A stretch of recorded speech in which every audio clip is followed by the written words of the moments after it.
there, future friends. I'm Keena, the host of the Historical AF podcast. Katie and Nathan wanted me to let you know that this show contains a plethora of colorful language. In other words, they cuss a lot, guys, like a ton. I wasn't supposed to cuss.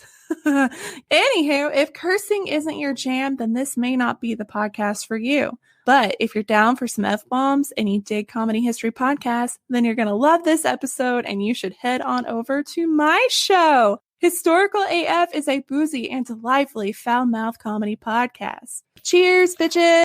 Hi, this is Katie. And this is Nathan. And you're listening to Queen's Podcast, the show about badass women in history.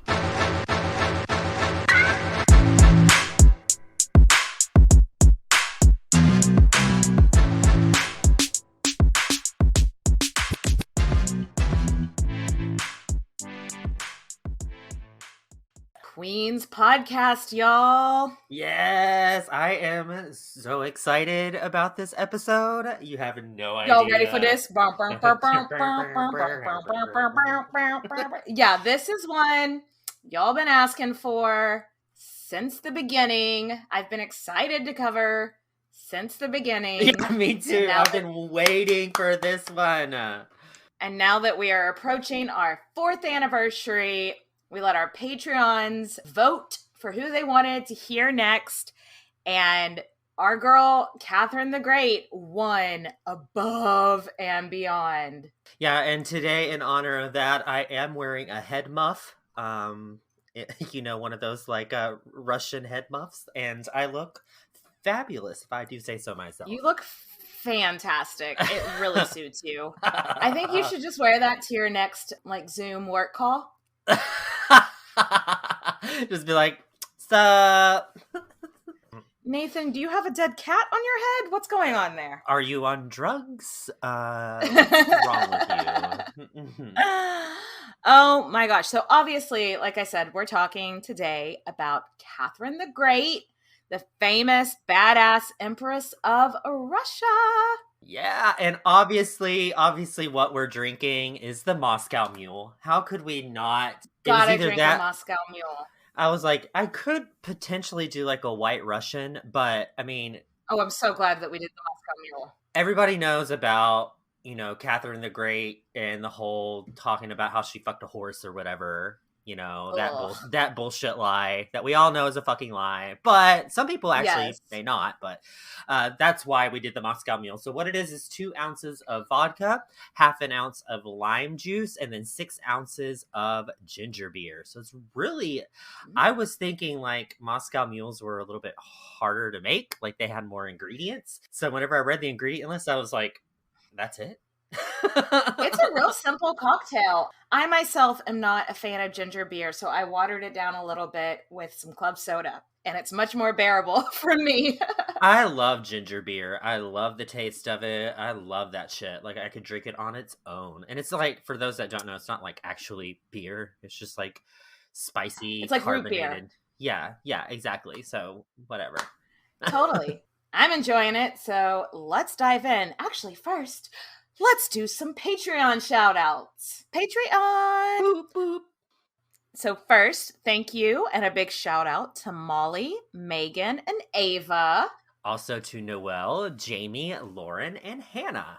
Thank you so much for supporting our show, guys. But also thank you to everybody that tunes in, follows us on social media, joins in the Facebook discussion group. You the shit. All right, so our girl Catherine, she actually wasn't Catherine at birth. Mm-hmm. She was born May 2nd, 1729 in Stettin, Prussia, and her given name was actually Sophia. So we kind of have to unpack a couple things here because, what the fuck is Prussia? Right? I remember reading a whole lot about Prussia this entire time. I was like, okay, wait. Where are we talking about? So just to simplify it and boil it down to its easiest thing, Prussia is more or less modern day Germany. So where our girl was born was a region called Stettin that is now modern day Poland. So the kingdom of Prussia was all Germany. Yeah, it's not all Germany. It's like Poland and Germany hybrid area. So the Kingdom of Prussia was like this thing that was 1525 to 1918. That's why it's obviously not around anymore. But it's that area of the world. So back to her birth, though she was called Sophie for like the first 15 years of her life, just like we like to do to simplify things, we're just going to call her Catherine throughout this entire story. Are you okay with that, Nathan? Yeah, the less names, the better. Yes. She was the first child born to Prince Christian August of, oh God, I'm going to absolutely mess We're this gonna up. absolutely butcher a lot of these names, so guys, it's probably gonna happen. Yeah. So her dad was Prince Christian August of Anhalt-Zerbst. I think that is perfect. Anhalt-Zerbst. We're just gonna call him Christian August, Prince Christian August, and his young wife Joanna, or I've also heard it pronounced Johanna. I feel like a dick saying it that way. I'm just gonna say Joanna. Oh, guys, this match between Joanna and Prince Christian August is not good at all. They are not meant for each other. This is foreshadowing. This is foreshadowing. Yes. This is a big part of foreshadowing here. Joanna was like fucking miserable, and she's a princess, so you think, oh, she's gonna marry a prince. Her life is gonna be all wonderful. No, it wasn't. She was miserable. So when she finally no Disney castles in this story. Yeah, right. And so when she finally gets pregnant, she's like, oh my gosh, I'm going to have a son. And when he's born, I'm going to have like something else to do with my life and something else to put my attention towards. So she's going to... Her ambitions. Like, I'm going to put all my ambitions behind this son that I'm going to have. And I'm going to raise him. He's going to be super awesome. He's going to be a great ruler. He's going to be powerful. And, it's going to give me something else to focus on besides my shitty marriage. I think a lot of people can relate to that. Probably, yeah. Having a child to escape your shitty marriage. Yeah, it's every episode of Maury. Or Dr. Phil, or several other trashy TV shows.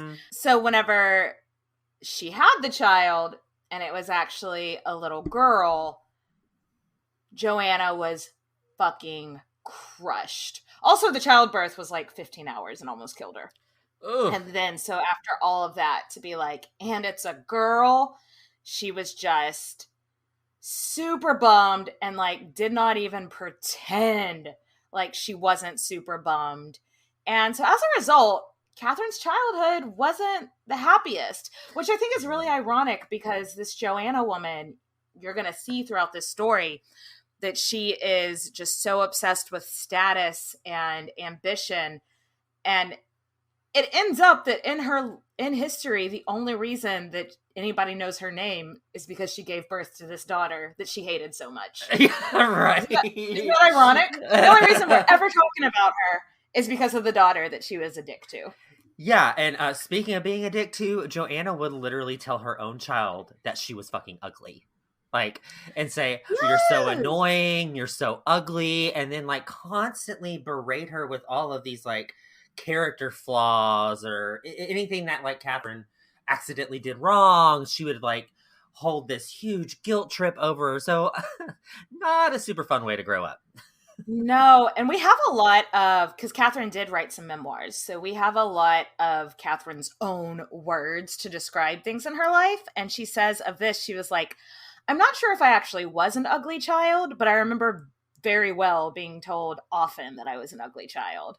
Oh my God. Like, why is her mom like this? Like, what the fuck? Let's discuss that. Yeah, like, I think it's really important whenever we have somebody that's so obviously an antagonist in one of these stories that we don't just go, and she was a bitch, and move on. So let's dig into, though I don't think the reasoning behind it gives Joanna an excuse for being such a dick, but let's at least, what made her this way.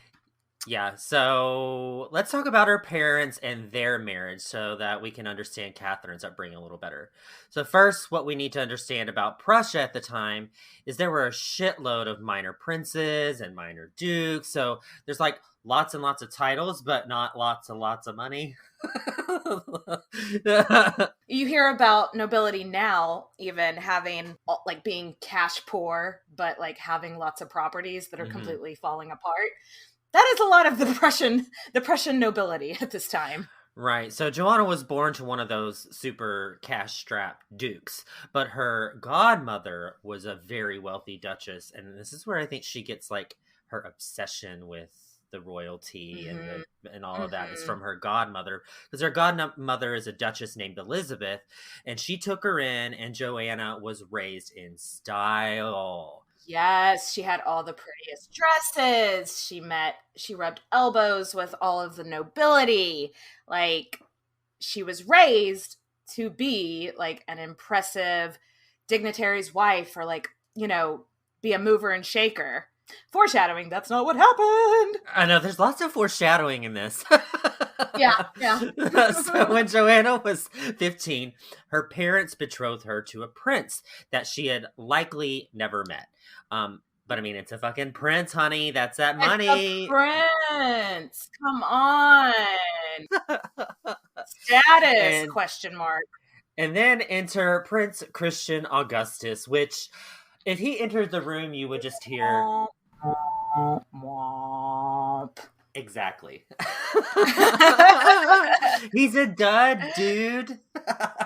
He is a dud. Like, I mean, he's not mean.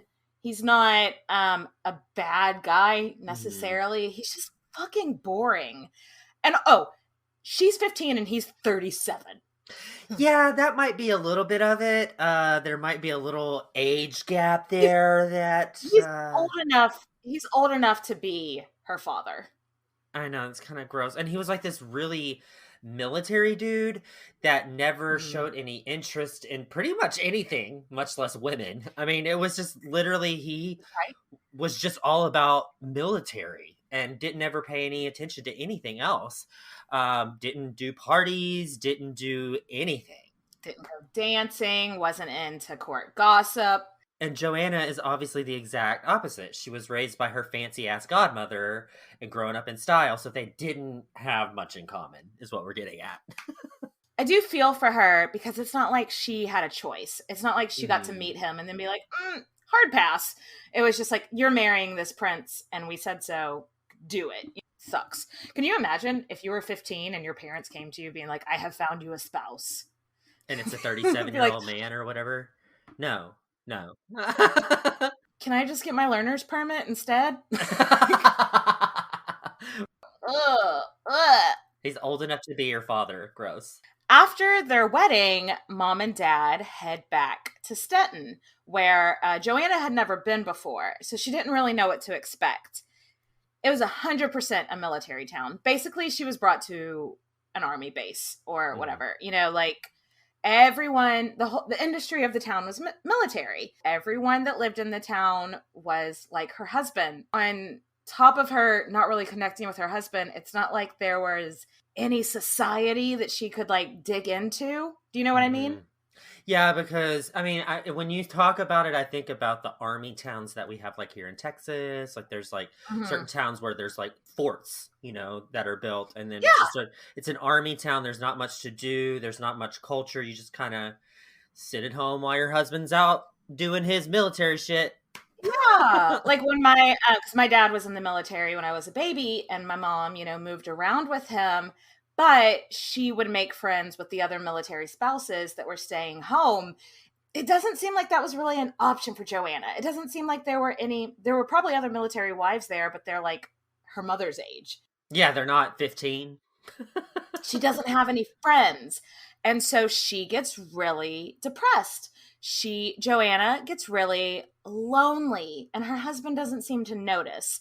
So I could see... You could internalize that a couple different ways. And the way she internalized it was to become bitter, which sucks, but it's a natural reaction. So now that you know why she's so miserable, we can kind of maybe understand her actions a little bit better, even though I feel like it doesn't justify them. But it does tell you what you're working with Catherine's upbringing. You know, her dad, while he was loving, he was never really around.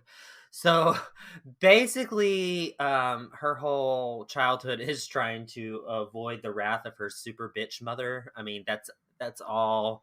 She's just trying not to get in trouble and yelled at. I mean, which is a natural reaction. And what I just imagine, like, that's gonna have you so much stress at such a young age.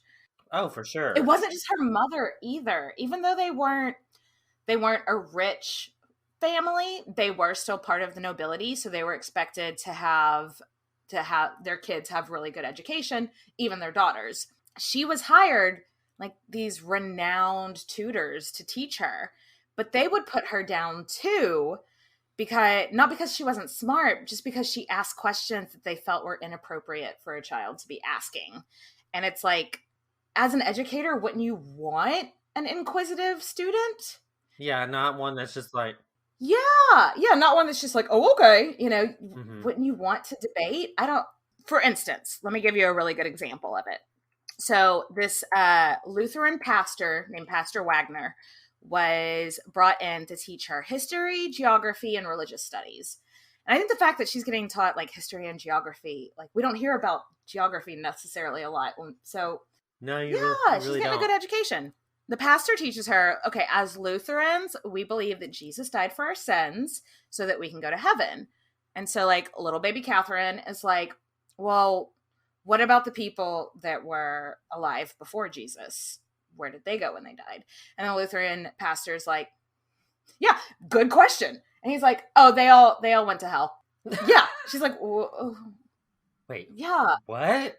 Why is it their fault that they were born before Jesus's existence? And you know, I can relate to that because I think even as a child, I asked that same question, which was like, what happened to the people before Jesus? And it's like, well, stop asking that. Here's VeggieTales, but they didn't have VeggieTales back then. But Catherine very specifically cited, she was like, well, what about like Plato, Aristotle, like these great minds from antiquity, which I wouldn't have thought to ask whenever I was 6. I wouldn't have been like, but what about Plato? You know, like, right. She's like, you're telling me they're going to hell just because they had the bad misfortune of not knowing about Jesus? Guess what? Old men don't like being questioned by children. And so she would get beaten. Especially young girls, she would get too. Her teacher would beat her with a cane for, like, asking questions. Because he didn't know how to answer because they are legitimately good questions. And so he would just beat the shit out of her.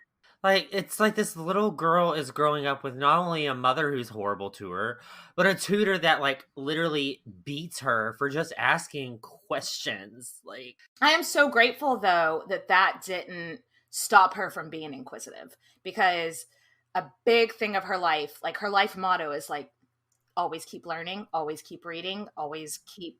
And so I'm so glad he didn't literally beat the curiosity out of her. Yeah, and well, her life wasn't like 100% all that bad. She did have like a little light in her life, and it was her French governess.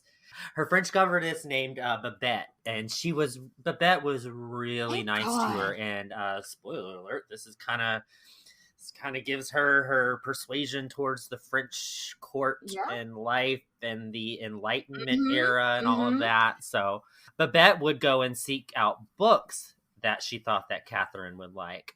And then she would tell her how clever and witty she was, that some people would be impressed with her asking these complicated questions. So, I mean, it's like somebody who's giving her refuge and being like, honey, you're not all that bad. I mean, asking that question is a normal question. I'm so happy that she had at least this one person in her life, because her father was kind to her. He just wasn't around. Like, he didn't know. Besides religion and history, her education also included languages and etiquette, because she's expected, you know, to be like, become the wife of a dignitary, and you don't know where that's going to take you.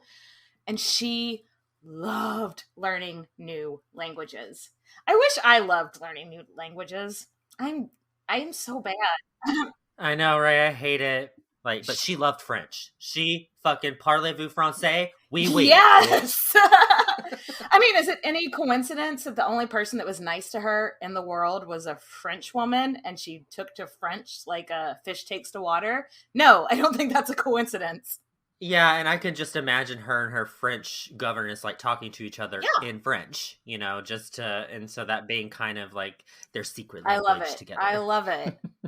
So it's pretty evident that she's a smart kid. I wonder if it was like part of that was trying to overcompensate because her mom is always telling her her flaws. Her mom is never pointing out the good things. So she's like, okay, I get that I'm ugly. Sure. I can't control that. But maybe if I just do my best at my studies and everything else and have the perfect etiquette and everything else, maybe she'll find something to be proud of me about. Yeah, it's kind of sad that she's basically trying to win the approval of a parent who's never gonna give her her you're approval. Always gonna be a girl. You're always gonna be a disappointment. And I mean, it doesn't, like, she wasn't even ugly, though. Like, that's the whole fucked up thing. I mean, not that it mattered. Even if she was ugly, her mother should be nice to her. Right, it doesn't matter, but I mean, still, like, you look at pictures of her whenever she was older, and she was not an ugly woman. We talk about, like, Elizabeth Woodville, Agnes Sorrell, who were, like, the ideal beauty standard of their time. She wasn't that. But who is? You know, like... Yeah. But she was still perfectly cute. She was a cute kid, and she was a cute teenager, and she was a pretty woman. Like... She was never at any point ugly. It's very sad. Pretty woman, gonna rule Russia. Pretty woman. I love it. Came from Prussia. New hit single, hitting the iTunes charts. Yes. But yeah, no, she had like a nice complexion. She had light brown hair with bright blue eyes. Perfectly cute. Nothing ugly, but... Yeah, and just like any royal family, the mom, Joanna's like, the only thing that you amount to me is a marriage proposal, you know, a dowry or whatever, you know.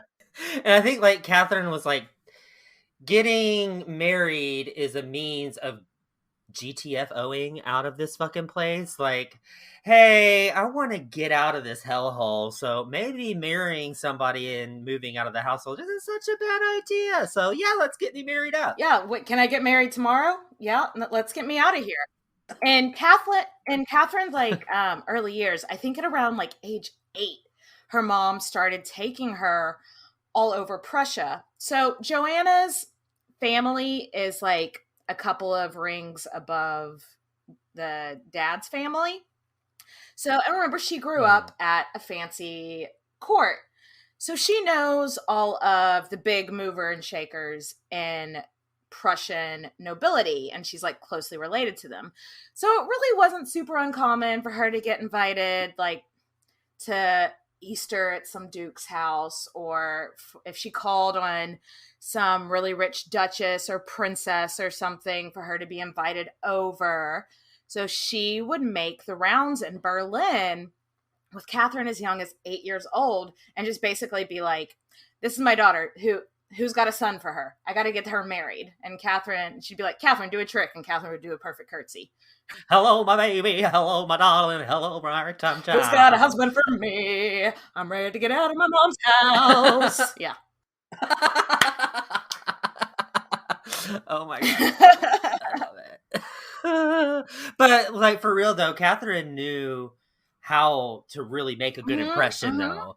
You know, she was really good at that. And I think there's a trait that can't always be taught. You know, that's not something that you can't teach someone charisma. Being likable isn't, some people are just naturally, people are drawn to them. Mm-hmm. That's Catherine's personality, which good for her. Yeah, and I'm thinking about it, it's like maybe it's because she spent her entire life trying to gain her mother's approval. Mm-hmm.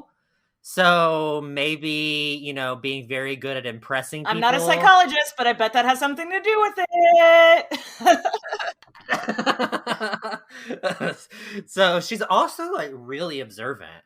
She listened to grown-ups talk a lot, and she picked up on really quick, you know, that whole concept of the family tree and nobility, which is very important. To know how closely is this person related to this other person. And they've mentioned that they're very proud of their son. So when I meet that son, I'm going to bring up, oh, I met your mother, I met your father, or something like that. She was really good at remembering like the who's who, which will come in very handy for her later in her life. And she also learned people like talking about themselves more than they like listening to other people. That is still true today. It's part of human nature, but she was more than happy to just listen and take it all in.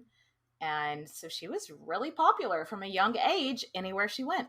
So super popular baby Catherine in 1739 meets someone who might be important later in this story.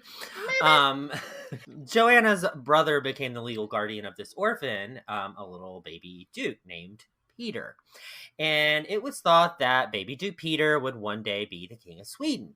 So Catherine's 10, Peter's 11, making sense here. Gotta marry her up. Catherine knows she's being introduced to him because he's probably going to be the king of Sweden, and she has to marry someone with an impressive title. And a king... It's a pretty impressive title. Baby Duke Peter and Catherine get along well enough, though she wrote in her diary after meeting him that, like, they're cousins, because of course they are, because as we've discussed, you have to have sex with cousins to be royalty. And she wrote in her diary, Cousin Peter is nice enough, but he drinks too much. He's 11! He's 11 and he's an alcoholic already. Red flag. But even at age 10, she knows the whole reason that she's being introduced to Peter is because her mom is trying to move around the pieces and get her married to the future king of Sweden. And she's like, okay, I guess I'm going to marry this alcoholic child. Cool.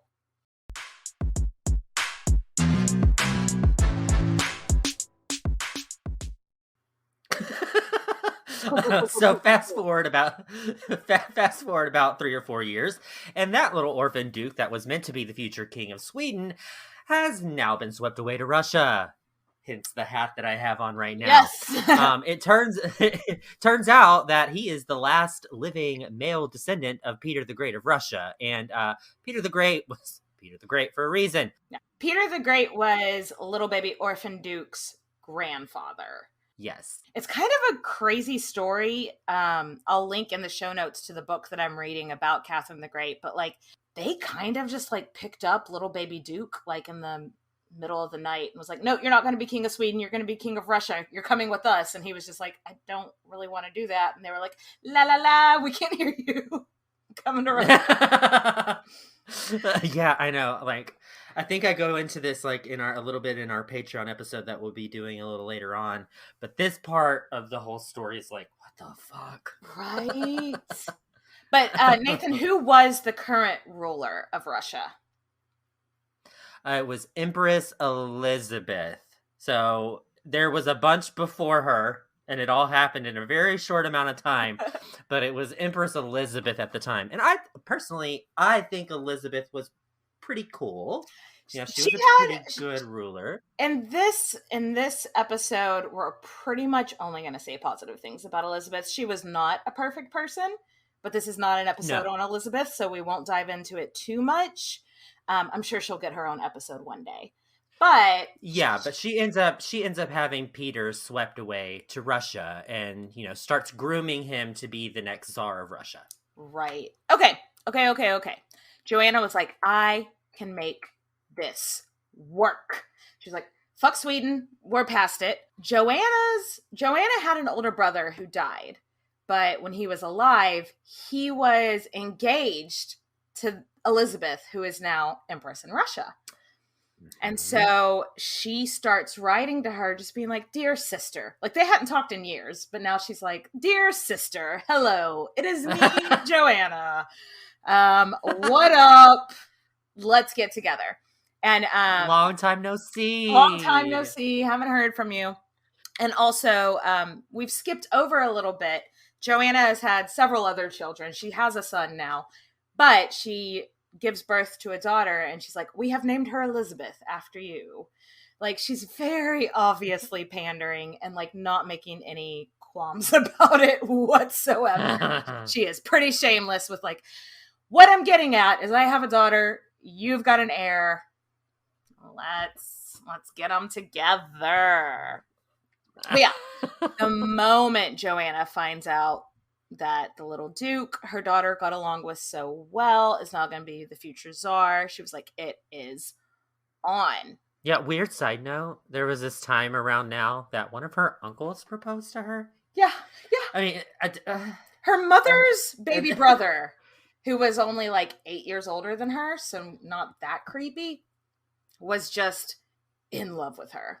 Well, no, it is creepy though. Yeah. Because uncle? Yeah, that's pretty uncle. Pretty fucking creepy. But I mean, nothing actually happened between the two of them, which thank God. He would like always tell her how pretty she was and like how charming she was, which. But I bet it was nice she hadn't been told that. I bet it was just nice for somebody. Yeah, she's been told that she's ugly her entire life. So, I mean, I bet that really, she probably enjoyed hanging out with him. She probably just liked the attention. But she knew. Yeah. She knew very well that her mother was never going to agree to her marrying her nobody brother. And that they wanted to get her married to like a king or a czar. And so she just deflected and she was like, if my parents say yes, I'll marry you, but then enjoyed this little flirtation knowing it's going nowhere. And the only reason I like even wanted to include that little story is because, I just think it's so nice somebody's being nice to her. Yeah, for once in a while. Okay, but as soon as he's entered the story, we're gonna forget about ye old creepy uncle. Yes. Because on New Year's Day, 1744, a letter arrives addressed to Joanna from the King of Prussia. And he's like, hey, I hear your daughter's pretty charming. And from what Empress Elizabeth of Russia has heard, she'd be a great match for my new ward, the baby Duke future Tsar Peter. No big deal. Here's 10,000 rupees from the Russian throne, and get your daughter dressed and her ass over here so that we can check her out. And so the currency in Russia is rubles, but every time I say it out loud, I think it sounds like RuPaul's. Oh, so every time that I'm like, they gave him 10,000 rubles, I'm like, 10,000 rubles? Yes, you better work. 10,000 works. 10,000 RuPauls. You better work. Yes. So Catherine's dad was actually not into this match because, he was about that Swedish game. Russia's really far away, and he's gonna miss his daughter. And Russia's kind of viewed, and kind of is, the Wild Wild West, except it's like East. Because Peter the Great had just started to reform Russia to not be so crappy. But it still had serfs. It had some ways to go, Surfs up, man. Surfs up. So this is like a dangerous place to send your daughter, basically. But most importantly, he's this staunch Lutheran, and he knew Catherine would have to convert to the strict Russian Orthodoxy, which he was seeing as a really big problem. That was his biggest problem. Her dad was not one to speak up. So the fact that we have documentation that he spoke up about this and like talked over his overbearing wife to be like, I'm not sure about this, means it must have been a big deal to him. Do you know what I mean? Mm-hmm. Yeah, for sure. Yeah. He knew Catherine was going to go. He knew that if Joanna was into it, Catherine was going to go. But he like tells her like, basically, if you get there and it's scary, if you get there and you don't like him, call me. Send me a message. I'm going to come bring you home, baby girl. Isn't that sweet? I'm not crying. You're crying. I mean, at least she has support from somebody in her life, because Mhm. it sounds like she's never had that before. Yeah, but while I'm sure Catherine really appreciated her dad's sweet words, she's probably like, nope, nope, nope, nope. I'm getting the hell out of Dodge. I hated living here forever, and, you know, I got 10,000 RuPauls, Mm. and those RuPauls are gonna sashay away with me. Yes. Yes. Except that Joanna spent all the RuPauls on herself. Joanna spent all the RuPauls on new clothes for herself because in her mind she was like, why do they care what my little like 13-year-old daughter is dressed in? Why do they care? So she bought herself like all these new dresses, new jewelry, new trunks. I didn't spend like a dime on Catherine. Ugh, what a No. bitch. I don't like her. I know. So they arrive into Berlin, and Joanna rushes to meet with the King Frederick and leaves Catherine back in their rooms. So when she rocks up there, he's like, okay, but like, where's your daughter? And Joanna's shocked, and she's like, why do you want to see her? What do you mean my daughter? You don't... What? The child? Why do you want to see the child? Which could she possibly have to do with any of this? She ends up lying and saying that she's sick. Like, what the fuck is wrong with this woman? The next day, she shows up to court again without Catherine, and Frederick's like completely lost his patience at this point. And is like, I don't care if she's sick. Bring her here now. And Joanna's like, but she doesn't have anything to wear. And he's like, I sent you 10,000 RuPauls. Why does she not have anything to wear? And he just like loses his patience. RuPaul would have some great clothes. Right? And 10,000 of them. Come on. And so he just loses his patience. And he's like, bring her one of my sister's dresses. And his sister's like an adult woman. And Catherine's like 14, 13. And so it doesn't fit her, but it's better than anything she brought. So she's presented to the King of Prussia in a dress that doesn't fit. So he invites Catherine to sit with him at dinner, which was a real big deal. The dinner table at the Prussian court was usually like the higher you rank, the closer you sat to the king. So sitting next to the king means, bitch, you important. You're really important. This little no one who's, you know, been treated like shit her entire life by her mother gets to sit next to the King of Prussia. That's a big deal for her. Oh, Joanna was pissed. Joanna was like, why? Well, because Joanna was sat down like at the end of the table with all the other nobody princesses. And she was like, why is my... It's not about you, Joanna! Like, I just get so frustrated. I know, because, like, to me, it's like her entire life, she's been wanting, Catherine's entire life, she's been trying to marry her off to this super advantageous marriage. Well, you're getting that. You are getting just that. And part of that is your daughter is going to be held in high esteem. It reminds me of, like, stage moms. You know what I mean? Like, stage moms that actually, like, didn't get to have their own fame, and so they're like pushing their children out there, and that's totally what it is. And it's really all about them. But yeah, so Joanna's pissed that she's not sitting by the king, and she's being very vocal about it. So luckily, despite her mom being a pain in the ass, King Frederick just thought Catherine was absolutely delightful. He was just like, everything she said was cute or funny or smart, and she had great etiquette. And then basically Joanna's just down there at the end of the table being like, hey, what are y'all talking about? You know, and he's just like trying to ignore her. He doesn't hold her annoying mother against her, which I think is beneficial. Yes. So Frederick decides that Catherine would be a great wife for the future Tsar. So Prussia and Russia at this point in time were on the brink of war. So securing the next Tsarina of Russia to be a Prussian princess was a huge diplomatic move. Right. And since the current empress was already familiar with Catherine's family and the young baby duke had already met and liked Catherine well enough, it seemed like everything was just kind of falling into place. The pieces are all coming together. Yeah. Frederick is like, okay, I think this will work. And he's like, y'all can go ahead and go on to Russia.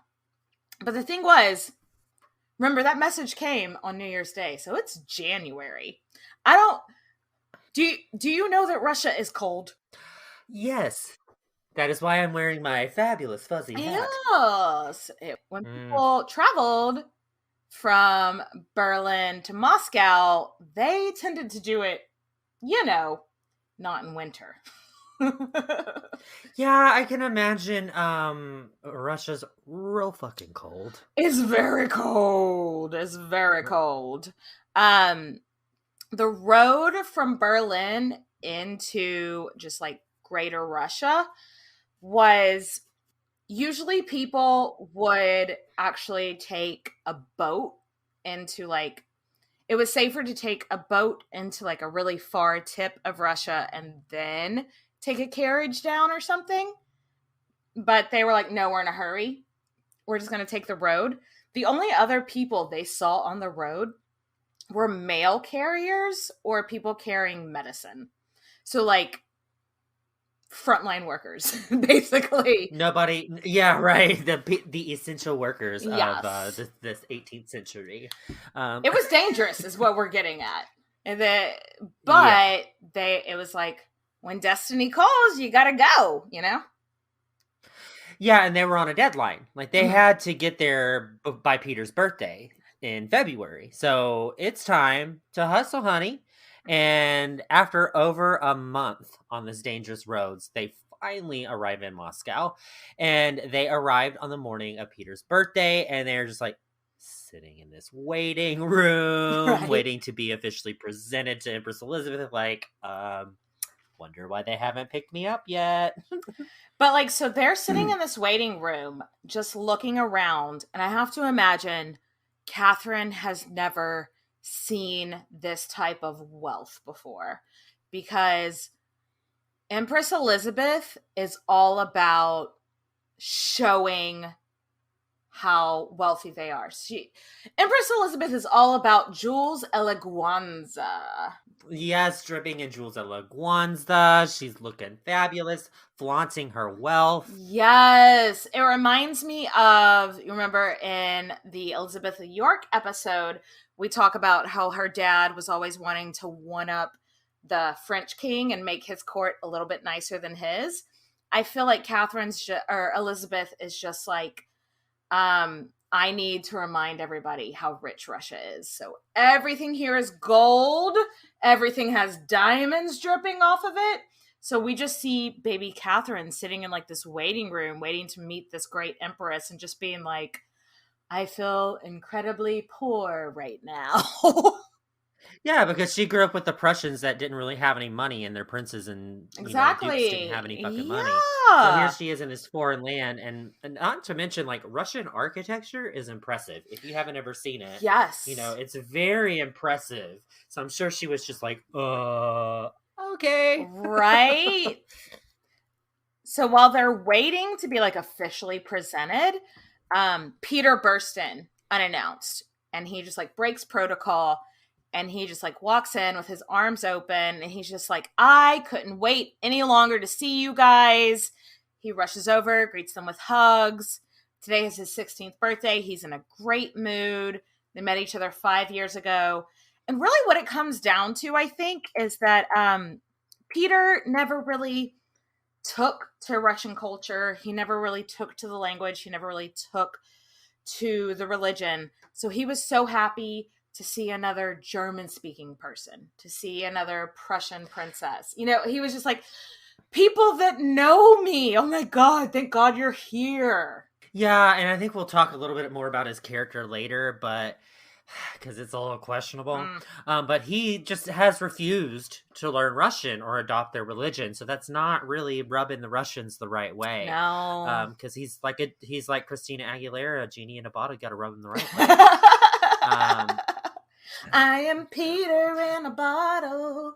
You gotta rub me the right way. So he's been super homesick and doesn't really care for this new job or being the czar of all these crazy Russians. Mhm. And he remembers liking Catherine, so he's excited to have a friend. Yeah. So Catherine's like really excited. This is a really good start, and they're meeting, your future husband. So everything seems like it's going well. Right. So how would we describe Peter now that it's 5 years later and he's not the 11-year-old alcoholic that we met earlier? He's still a little unusual. He's 16 and he hasn't hit puberty. That's not unheard of. Yeah. But also, if we're like depending on having somebody that can continue the Romanov line, it's also not a great start. Yeah. But as a result, for not hitting puberty yet at 16, he's just really immature for his age. And Catherine is quite mature for her age. Not. Yeah. So on that first night, he tells Catherine, I'm actually in love with another girl. She's the daughter of one of Elizabeth's ladies in waiting, but Elizabeth won't let me marry her and had her sent away from court.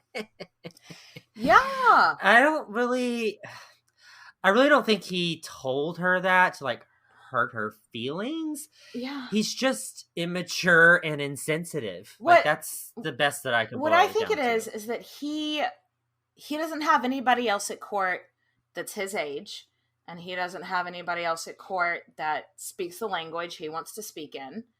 Because everyone in Russian court speaks French, and maybe he's never bothered to learn that either. And so maybe he's just, I don't know, like, do you ever just like overshare with a friend and don't like, maybe that's just what it was, But Catherine would later be like, she was like, it didn't hurt my feelings. It just made me realize I'm not working with the most intelligent guy here. He's never the smartest guy in the room. So they are finally presented to Elizabeth, who is this intimidating and bold figure.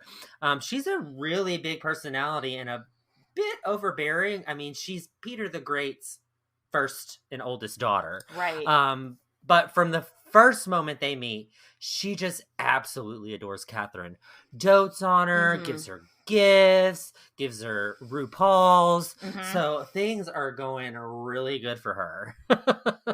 The moment that Catherine gets her own RuPaul's, she sends them back to her dad for her brothers and sisters' tutors because she knew that they were cash-strapped. Isn't that nice? Even though her family was kind of dicky to her, she's so good she's to them. She's still like, I know y'all need this, and I don't really need it.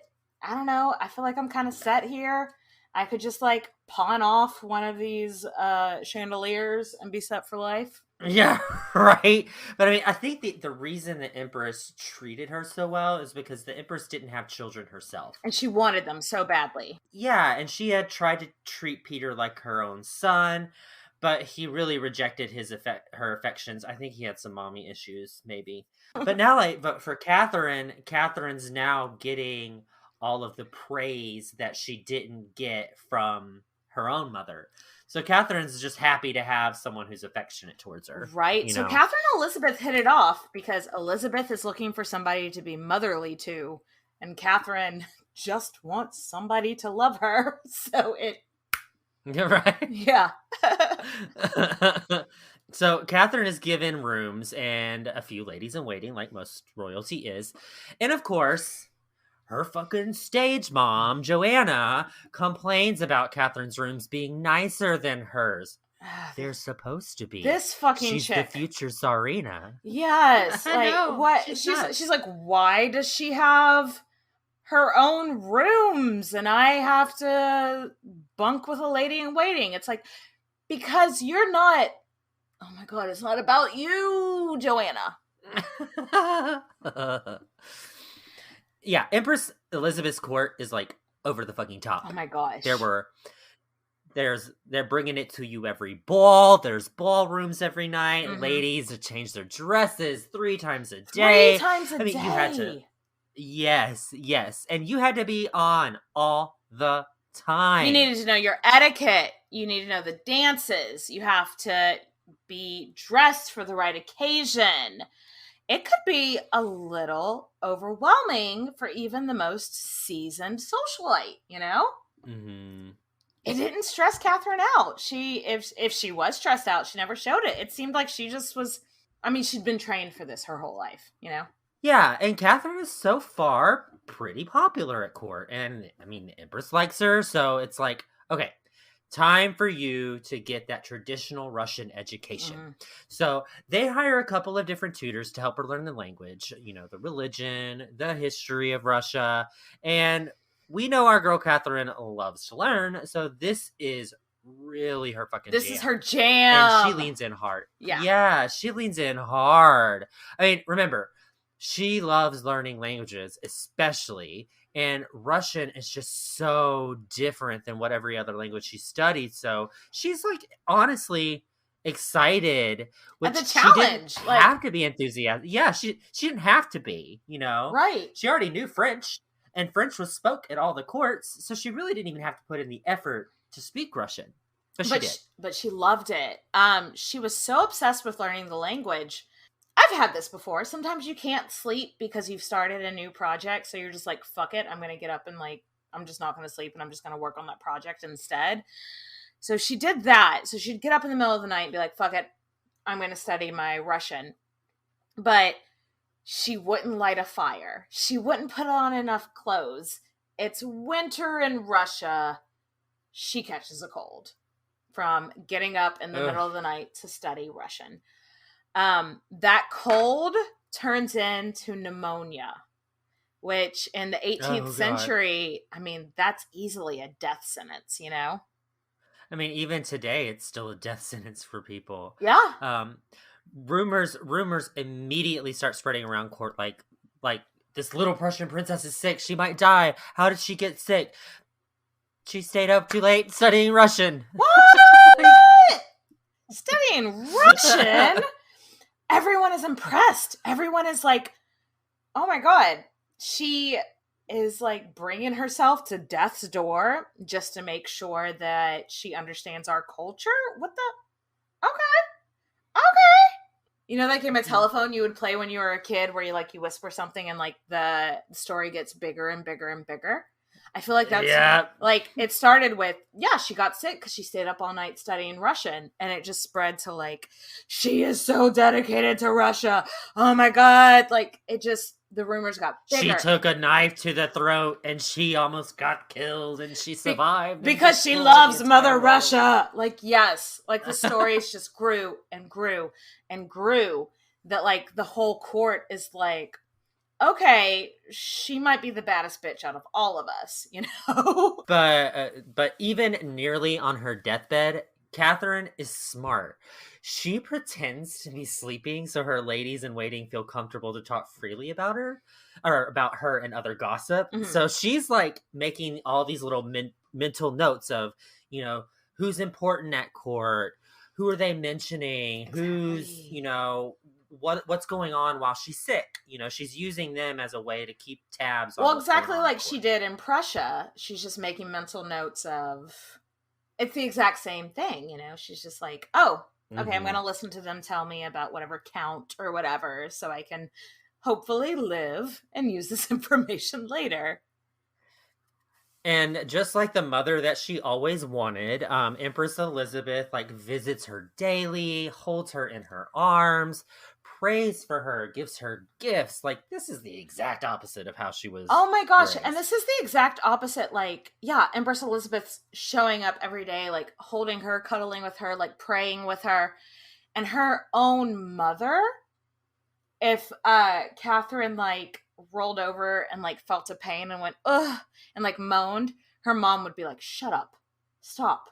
Where do you quit moaning?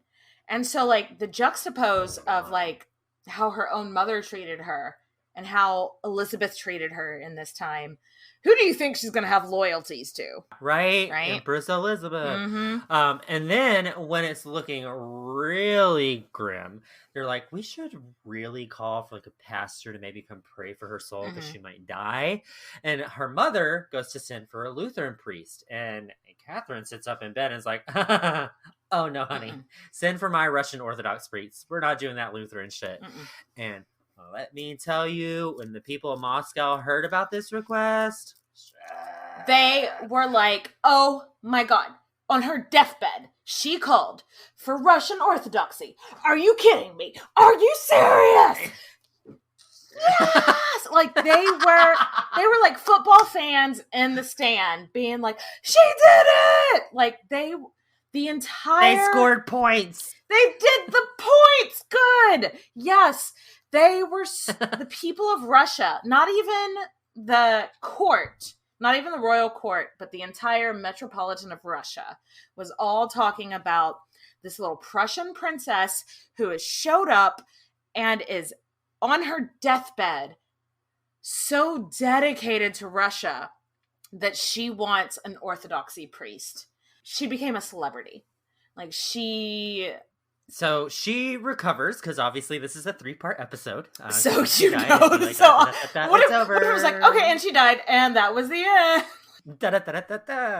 So she recovers, and obviously everyone at court at this point is just so relieved because she's become this like beloved figure, this person that's just sacrificed so much for Russia.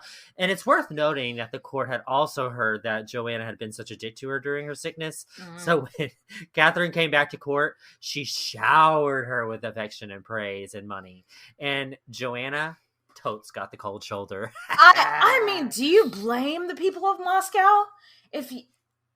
Do you blame anybody? No, she was a bitch to her daughter on her deathbed.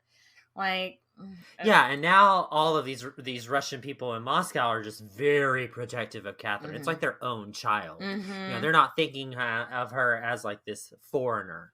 You know, she's a Russian princess. And it's interesting because they don't necessarily think of Peter that way. So they're like, this is, again, some foreshadowing for episode 2 and 3. That they're not really thinking of Peter as one of them, but they are very much thinking of Catherine as one of them. So it's time for her to formally change religions now, which Catherine did in like a conversion ceremony in June of 1744. And Catherine knew her dad was really worried about this, so she writes a letter home, and she's like, Dad, it's not that different. They're both Christian religions. Yeah. But still, it's the same God and it's the same Jesus. Dad, it's fine. It's not that different. It's not a big deal. Out. The thing is, I think it was honestly because Catherine was really never a real religious person. I mean, so I don't think it was that hard for her to make a switch. But I mean, she of course like recognized all the holidays, attended church her whole life when she was expected to. She would know all the rules, but it just wasn't something that she was. She wasn't a pious person. We talk a lot about our queens. Catherine of Aragon, Isabella Castile. Yeah. So many of our queens, we talk about them being very pious. It never touched her heart. And I kind of feel like that doesn't, I mean, who cares? She still represented her people as well as she could. She just kind of didn't care what God she prayed to, which is fine. And guess who fucking hated that? Her bitch ass mom. Yes, her mom was like, the day before her conversion, she slept like a baby, as if it was a bad thing. Like, it was like, so I'm glad she took some Lunesta and got a good night's sleep. Who the fuck cares? And she didn't like drive in her sleep or eat in her sleep or whatever. Oh my God. The only thing I've ever done on Lunesta is buy a Snuggie that I didn't remember buying, but it was a great purchase. I love my Snuggie. Anyway. So the day after that she officially converted to Orthodoxy was a BFD. And they had this BFD ceremony. And Catherine had to fast for 3 days. I can't. 3 days. I cannot. 3 days. 3 days with no food, and she's expected to be on top of her game at like a ceremony where she's gonna wear like a big dress covered in like diamonds. I am bitchy if I don't have breakfast. Yeah. And she was like a perfect princess. No! I wonder if she was sneaking snacks. Because again, she's not pious. She's not snacks. She's not into religion. I wonder if she was sneaking snacks and just like not telling anybody. Because I would be. They'd be like, "Do you convert?" And I'd be like, "Do you convert?" So, fun fact, this is when her name formally changed over to Catherine. She actually asked, like, can I just keep my original name Sophia? You know, it's a pretty common name in Russia, and, you know, it's not that far out there. And she was actually told no. Yeah, so do you remember, I guess it was about a year ago, we did a podcast on Sophia Alexeyevna. She was the half-sister of Peter the Great, but Peter the Great was like a little baby. And she like did a coup and took over the Russian government. Do you remember that episode, Nathan? Yes. Yeah, I do. Yeah, so did Elizabeth. And the name Sophia had not been used in the royal Russian family since. So it was very much of like, no. That cannot be your name. And so she was like, what? She was like, okay, then what name do you want me to take? And Elizabeth's mother was named Catherine. And she was like, I'd like you to be Catherine. And she was like, okay, fine. I have no attachment to Sophia. That's fine. I'm Catherine now. I love how she's just like cool with everything. She's like, okay, whatever. I don't care. She's just like, is it going to make me very powerful and get me out of the clutches of my mother? Fine. Yeah, sure.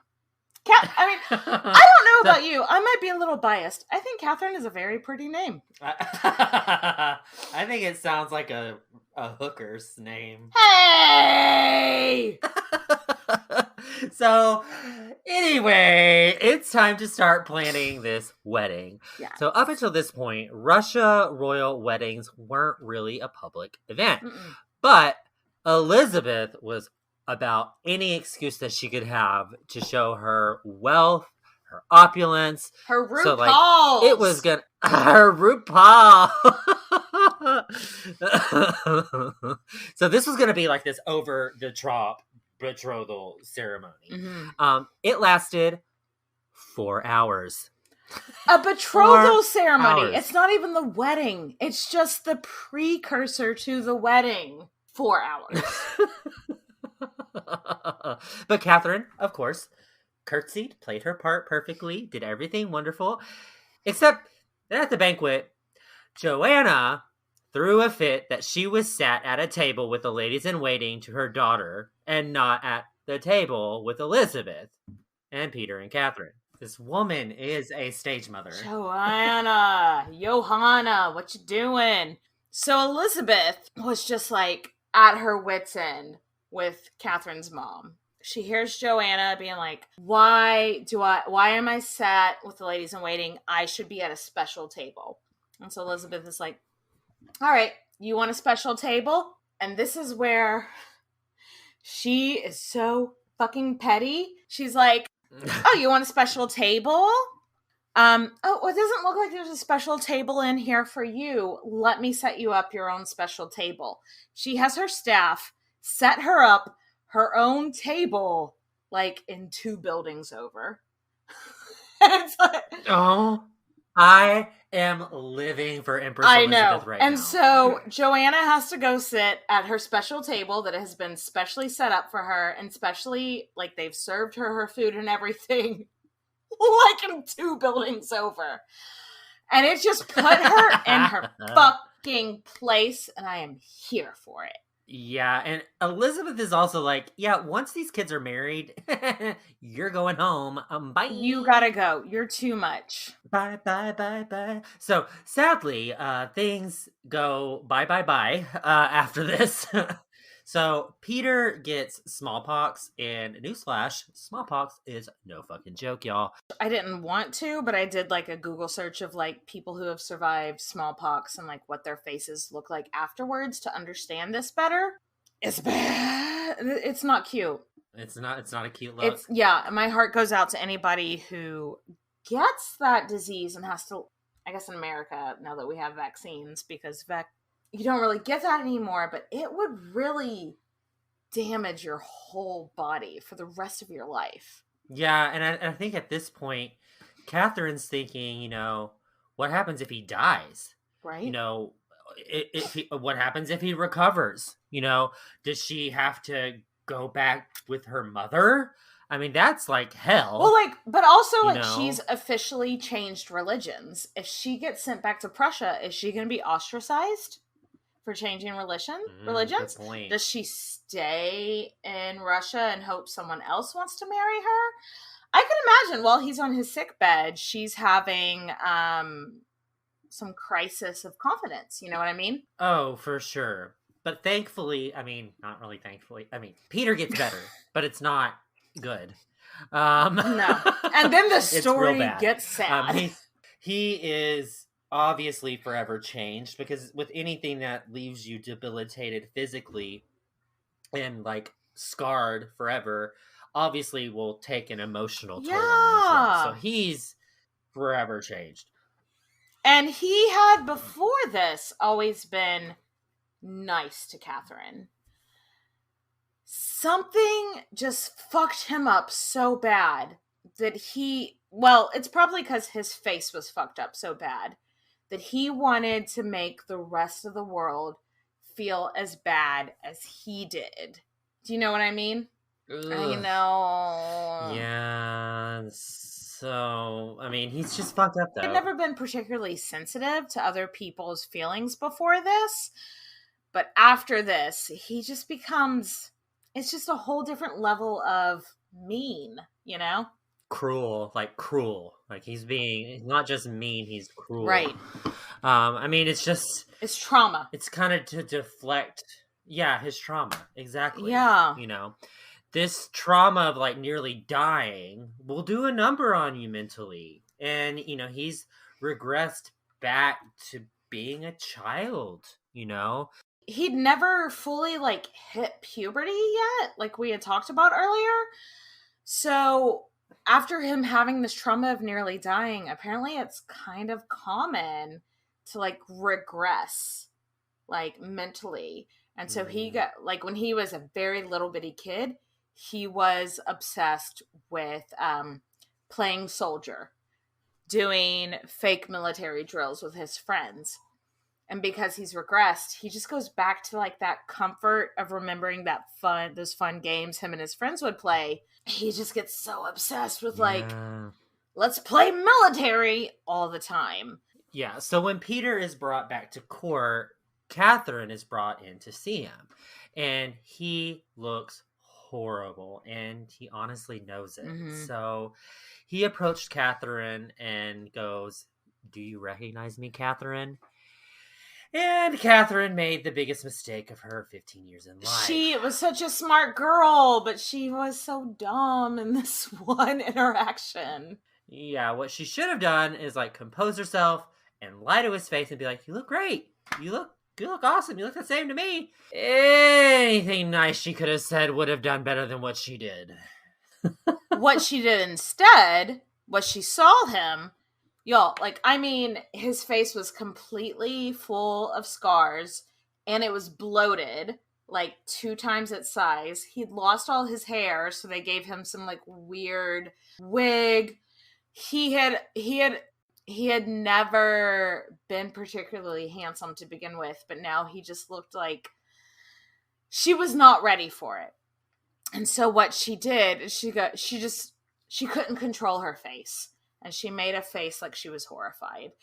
And she just goes, "I'm glad you're back." And then immediately not walked to her room, ran away from him, and then got to her room and passed out. It was the worst thing she could have done. Like, I actually feel really bad for Peter in that moment. Like, had they ever been a love story? No. But had they been friends up to this point? Yeah. If she would have just offered him a nice word, maybe things would have been very different. Yeah, and this is the moment that really changed the path of her life.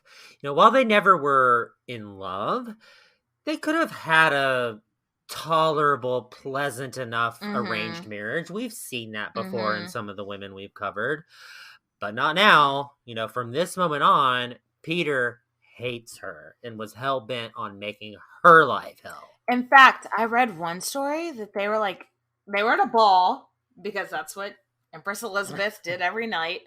And they were dancing, and they're just dancing, having like a pleasant enough dance. And he's just like, you know what I read in the law books recently? It's like, once you're my wife, I can beat you. And so long as I don't kill you, I can beat you all I want. And she was just like, cool story, bro. And it's absolutely factual. So long as you didn't kill your wife, you could beat her all you want, because bag of dicks. Bag of dicks. Oh my God. History is bag of History dicks. is. So she's just like, okay, thanks for sharing that information with me. Like, right, awkward.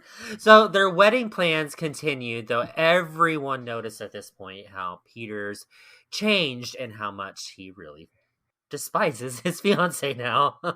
Elizabeth even went to Catherine and was like, okay, do you really want to go through with this?